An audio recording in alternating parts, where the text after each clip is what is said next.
ওনারা 62-63% আছে বলে যদি মনে করে নিজেদের দোকানে নিজেরা খাবে, তা আমরাও 37% মুসলিমকে বলবো, আমরাও মুসলিমদের দোকানেই কিনতে বলবো, আমরাও নিদান দেব যে 37% মুসলমান বাংলায়, তারা নিজেদের ব্যবসাদার নিজেদের মতো করবে, তারা নিজেদের যা কিছু প্রয়োজনীয় জিনিস মুসলমানের কাছেই কিনবে। তখন উনি তো ওই মাথা ন্যাড়া করে রেখেছেন, বলেছেন মুখ্যমন্ত্রীকে যতদিন মুখ্যমন্ত্রী থেকে না সরাতে পারবেন ওনার মাথায় নাকি চুল রাখবেন না। তো সেইটাকে আগে করে দেখান, তারপরে এইসব নিদান দেবেন লোককে যে কি খাবে, তার দোকানে কে কিনবে। তো অসুবিধা নাই। উনি যে সরকারের মুখ্যমন্ত্রী, উনি RSS মার্কা মুখ্যমন্ত্রী। এটা কেন বলেছেন যে আজকে অসীম সরকার এত হিম্মত কোথা থেকে পায়? 100টার বেশি FIR হয়েছে বাংলার বিভিন্ন থানায়। আজ পর্যন্ত তাকে ডেকে জিজ্ঞাসা করেছে মমতা ব্যানার্জির পুলিশ? আমাকে বলছে বিজেপির বি টিম। তুমি সি টিম না এ টিম না বি টিম, যে তোমার অসীম সরকারের বিরুদ্ধে কোনো ব্যবস্থা নিতে তুমি দ্বিধা করো? কোন স্বার্থে, কিসের জন্য? এসব বেকার হুমায়ুন কবিরের বিরুদ্ধে এসব বলে কোনো লাভ নাই। কে কার সঙ্গে আছে, কার সাথে কার চ্যানেল আছে, বাংলার মানুষ অত বোকা না, বাংলার ভোটাররা অত বোকা না। সঠিক সময়ে তারা এই সিদ্ধান্ত নেবে। আরে দাদা, কারো ভাতের থালা কেড়ে নেওয়ার চেষ্টা করলে সে কি আমাকে রসগোল্লা খাওয়াবে?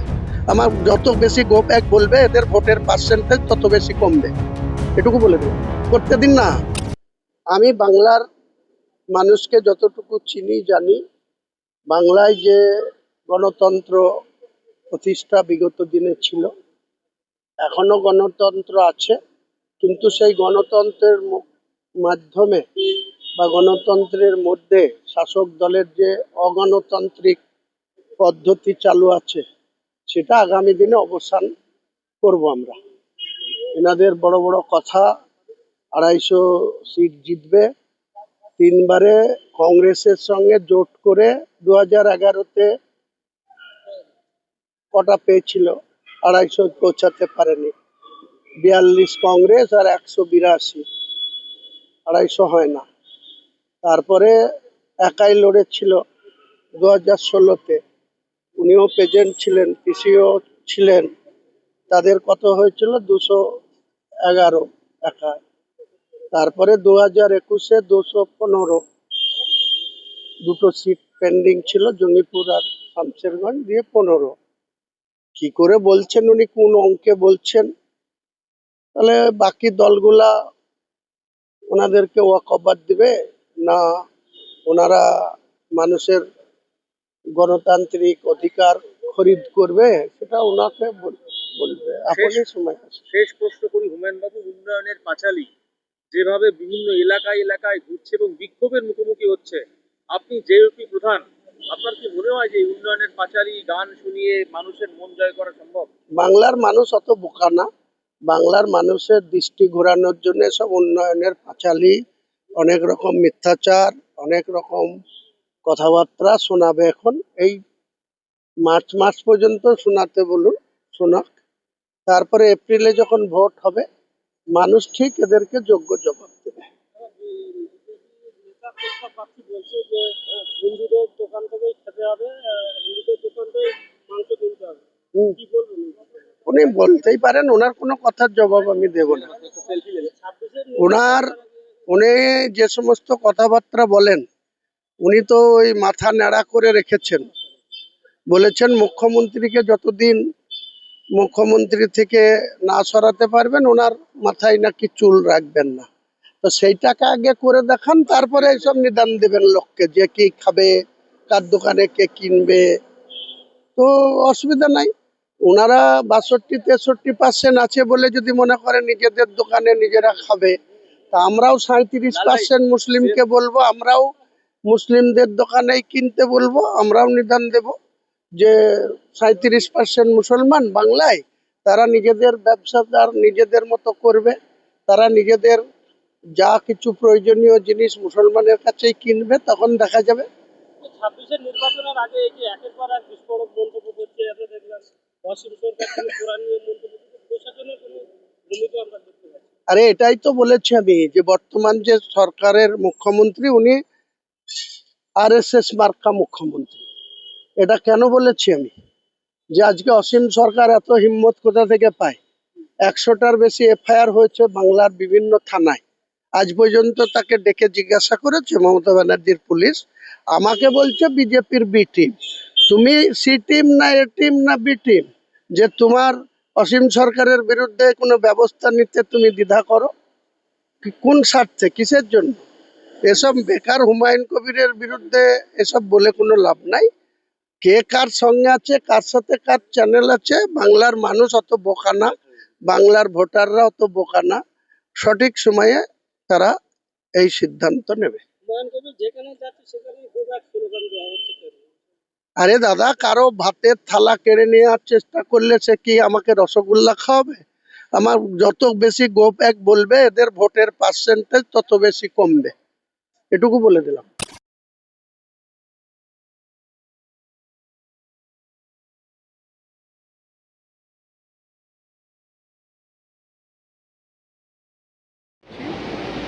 মাঠের যারা মালিক তাদের কাছ থেকে এনওসি চেয়েছি।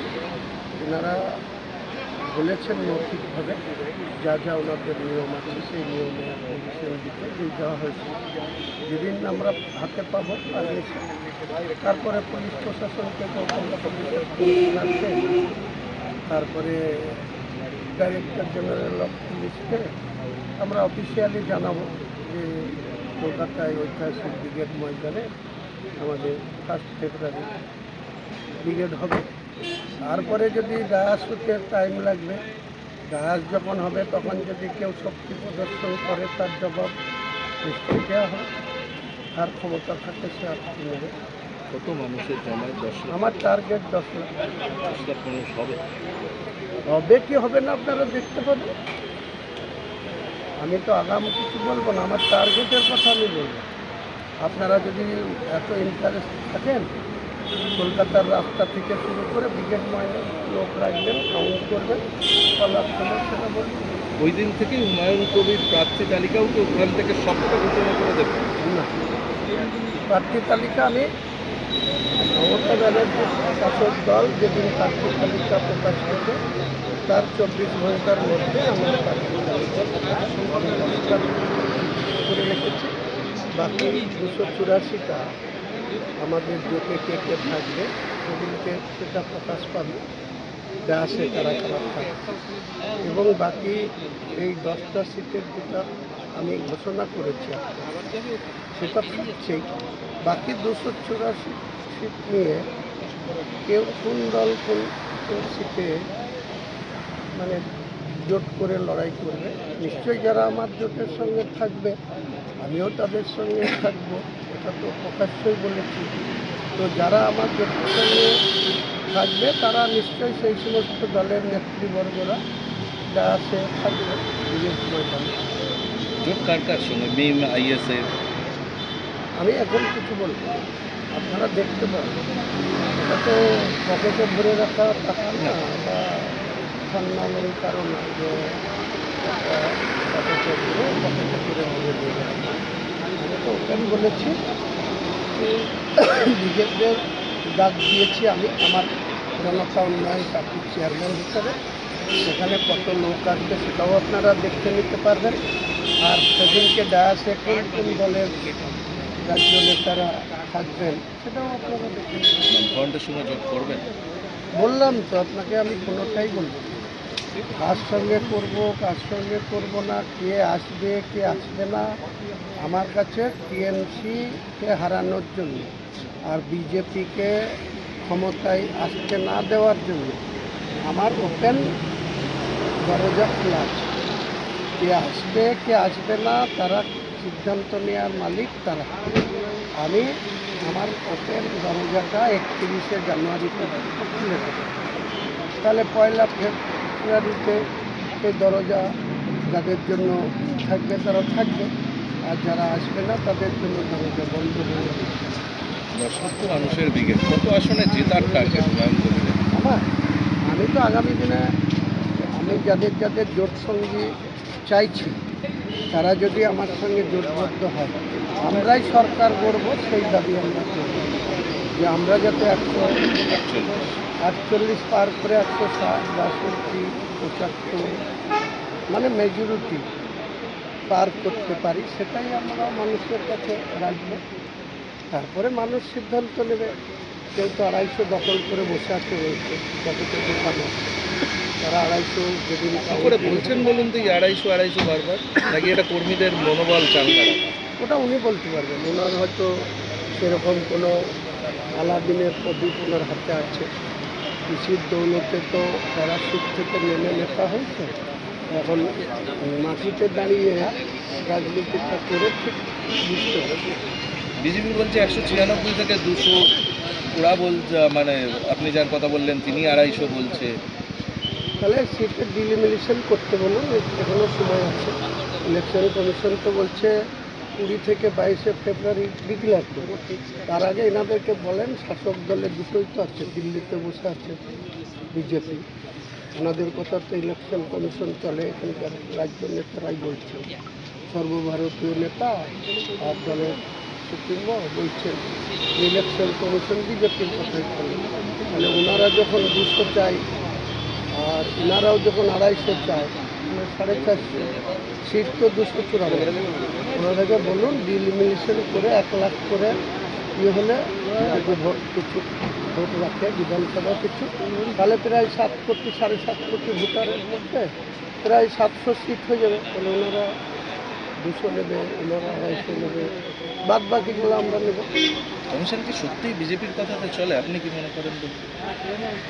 আমি মনে করি একটা তারা কনস্টিটিউশন চেয়ার, সেই কনস্টিটিউশনের উপরে তোমাদেরকে চলতে হয়। কে কী বলে, কে কী তালিত করে বলে, সেটা তো আমি বলতে পারি না। আমি জানি ইলেকশন কমিশন একটা স্বশাসিত সংস্থা এবং ভারতবর্ষের কনস্টিটিউশনে তাদের